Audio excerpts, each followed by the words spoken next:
వాళ్ళు పోలీస్ అని ఒక స్టిక్కర్ వేసుకుని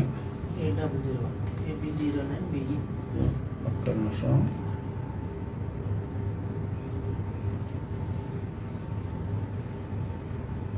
ఇదిగో మీరు కొంచెం ఫోకస్ చేయగలిగితే పోలీస్ అని ఉంది పైన AP09 BE8001 అది కూడా 9 టోటల్ వచ్చేలాగా పెట్టుకున్నారు. పైన పోలీస్ అని ఉంది. సో ఇందులో మరి కొద్దిమంది వ్యక్తులు రావటం, మున్సిపల్ ఆఫీస్ దగ్గరికి వెళ్ళి గొడవ చేయటం ఇవన్నీ జరిగాయి. సో ఎవరు పోలీసులు వచ్చి మున్సిపాలిటీ దగ్గర గొడవ చేయటం ఏంటి, వీళ్ళేం పోలీసులు అని చెప్పి ఎంక్వైరీ చేస్తే పివి సునీల్ కుమార్కి ఒక సంస్థ ఉంది. సరే, గతంలో ఎన్నోసార్లు నేను లేఖ రాశాను.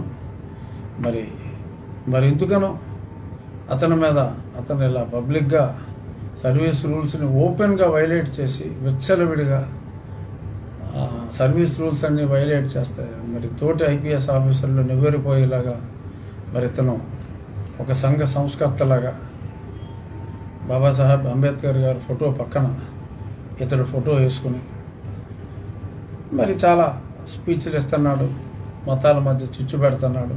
మరి ఇవన్నీ కూడా మరి రాష్ట్ర ప్రభుత్వానికి కూడా రిపోర్ట్ ఇవ్వమని చెప్పి గతంలో కేంద్ర ప్రభుత్వం అడిగింది.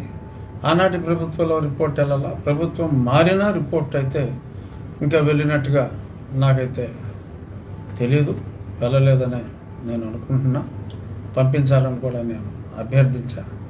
ఇప్పుడు ఇంకా బరి తెగించి మరి గుత్తికొండ వెంకట జోగారావు అనే వ్యక్తి పేరు మీద ఆ వెహికల్ ఉంది.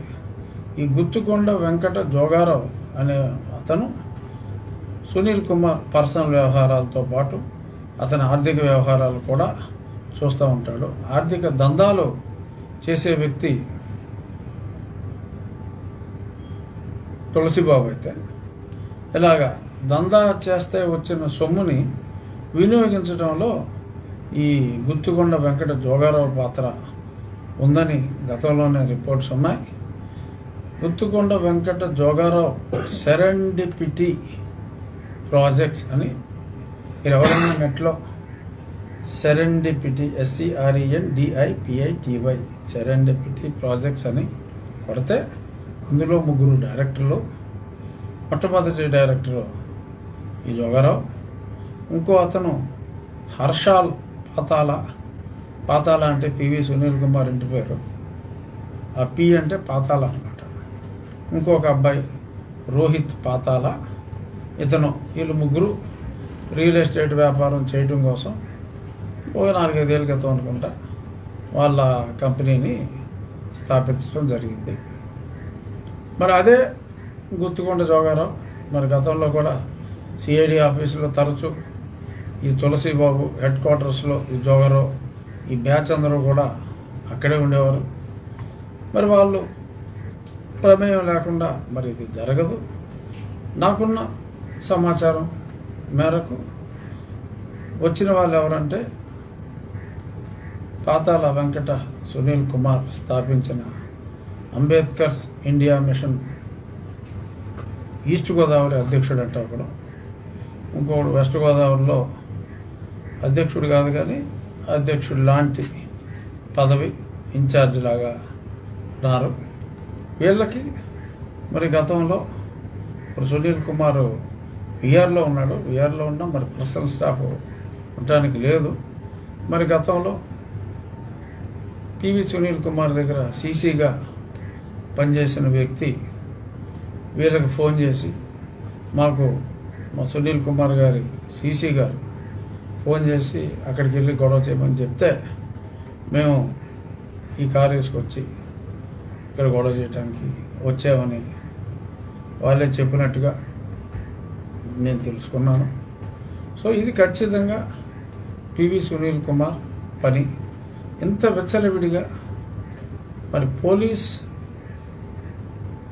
వెహికల్గా చలామణి చేస్తూ మరి రౌడీయిజం చేయడానికి ఇక్కడికి వస్తే మరి ఏం చర్యలు తీసుకుంటారో చూడాలి.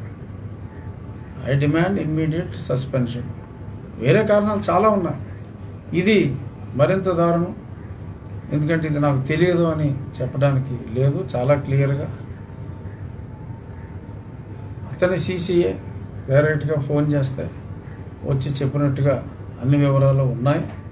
చూడాలి మరి ప్రభుత్వం ఎంత విచ్చలవిడిగా నోటుకొచ్చినట్టు మాట్లాడుతున్న అధికారిని ఏమీ చేయలేని అచేతన స్థితిలో ఉంటుందని నేనైతే అనుకోవట్లేదు.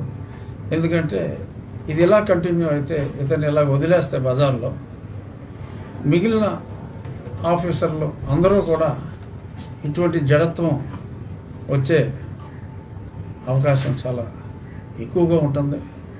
ఏ stitch in time saves time. So తక్షణం పివి సునీల్ కుమార్ మరి ఆ జోగారావుల బంధం మీద, ఈ జోగారావు గారు వీళ్ళు ఎందుకు వేసుకొచ్చారు, ఇంపర్సనేషన్ కింద వస్తుంది. ఒక పోలీస్ వెహికల్ అని చెప్పి తిరిగి ప్రభుత్వ కార్యాలయం మీదే మరి దాడి చేయడానికి, మున్సిపల్ ఆఫీస్ మీదకే దాడి చేయడానికి మరి సునీల్ కుమార్ మనుషులు, అది అతని ఆర్గనైజేషన్. నాకు అంబేద్కర్ ఇండియా మిషన్కి సంబంధం లేదని చెప్పగల సునీల్ కుమార్ తెల్లారులైతే అంబేద్కర్ ఇండియా మిషన్ ఫౌండర్ అని చెప్పి అన్నింటిలో ఉంటుంది. అక్కడికి వెళ్ళి మీటింగ్లు ఇస్తాడు, భగవంతుడు నాకు చర్చించే ఉంటాడు, బ్రిటిష్ వాడిని మెచ్చుకుంటాడు, కులాలని మనుధర్మాన్ని తిడతాడు, ఆర్ఎస్ఎస్ని తిడతాడు. మరి ఇన్ని చేస్తున్నా ఓపెన్గా బరితెగించి బజార్లో ఇన్ని మాటలు మాట్లాడుతున్న వ్యక్తి ప్రభుత్వ అధికారి అయితే అచేతనంగా ఎందుకున్నారు, ఇంకా ఎన్నాళ్ళు ఎందుకున్నారు? ఇప్పుడు మరి శిశుపాలుడు వందో తప్పులాగా మరి బరితెగించి అతని వ్యక్తులు, అతని కొడుకు భాగస్వామిగా ఉన్న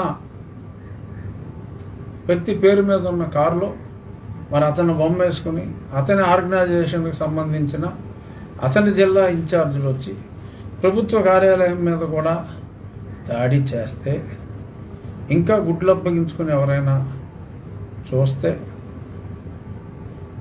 ప్రజలు క్షమిస్తారని నేను అనుకోవట్లేదు. దీని మీద మీ అభిప్రాయం ఏమైనా ఉంటే చెప్తే నేను కూడా సంతోషిస్తాను. నా డిమాండ్ అయితే ఇది. నిన్న జరిగిన సంఘటనకి పూర్తి బాధ్యత సునీల్ కుమారే వహించాలి. ఎందుకంటే అతని కుమారుడు పార్ట్నర్ కారులో వచ్చారు, అతడి సొంత ఆర్గనైజేషన్ జిల్లా అధికార పదవుల్లో ఉన్న వాళ్ళు వచ్చారు, ప్రభుత్వ కార్యాలయం మీద దాడి చేశారు, ఇంపర్సనేషన్ చేశారు. సో కాబట్టి ఇది క్షమించడానికి నేరం. దీనికి ఎంక్వైరీ చేయాలి ఇమీడియట్గా. తక్షణం అతన్ని సస్పెండ్ చేసి ఇమీడియట్గా ఎంక్వైరీ చేయాలి అనేది మీడియా ముఖంగా నేను నా డిమాండ్ని తెలియజేస్తున్నా. ఇది హై టైం. దీని మీద మరి 4వ సింహం కాబట్టి మీరు మీ నియోజకవర్గంలోనే నేను రావడం కానీ ప్రజల మీద చిచ్చు పెట్టాలని అంటారు సార్ కారణం ఇది? 100% దీన్ని ఒక కులాల మధ్యన గొడవలాగా క్రియేట్ చేసి ఆ వేళ్ళలో చలి కాచుకునే ప్రయత్నంలోనే పివి సునీల్ కుమార్ ఉన్నాడన్నమాట సత్యం. వాళ్ళు వీళ్ళని పంపుకుంటే ఇప్పుడు డైరెక్ట్గా పార్ట్నర్స్ని దింపేశాడు ఫీల్డ్లోకి వెహికల్ ఇచ్చి. గతంలో కూడా ఆరోపణలు ఉన్నాయి. తులసిబాబు, ఇదిగో ఇటు జోగారావు, ఈ బ్యాచ్ అందరూ కూడా ఈ పోలీసు స్టిక్కర్లు వేసుకుని అప్పుడు డైరెక్ట్గా పోలీసు వెహికల్స్ కూడా ఇచ్చేసేవాడు, ఈ డబ్బుల కలెక్షన్ అంతా ఈ వెహికల్స్లో చేసేవారని చెప్పి కూడా చాలా ఆరోపణలు ఉన్నాయి. ఇప్పుడు దానికి అది నిజం అని చెప్పి ఈ సంఘటన ప్రూవ్ చేస్తుంది అది నిజమని. సో డెఫినెట్గా ఇప్పుడు రెడ్ హ్యాండెడ్గా కూడా మరి ఈ దాడిలో మరి వాళ్ళు దొరికారు కాబట్టి మరి డెఫినెట్గా ప్రభుత్వం అయితే చర్య తీసుకుంటుందని అనుకుంటున్నా. ఎందుకంటే పోలీస్ శాఖ నూతన అధికారి వచ్చారు, అచేతనంగా అయితే ఉండదు. డెఫినెట్గా కొంత డిలే చేసిన మాట వాస్తవమని నేను అనుకుంటున్నా. కానీ దేనికైనా టైం రావాలి. మరి అతనికి ఇప్పుడు అతను చేస్తున్న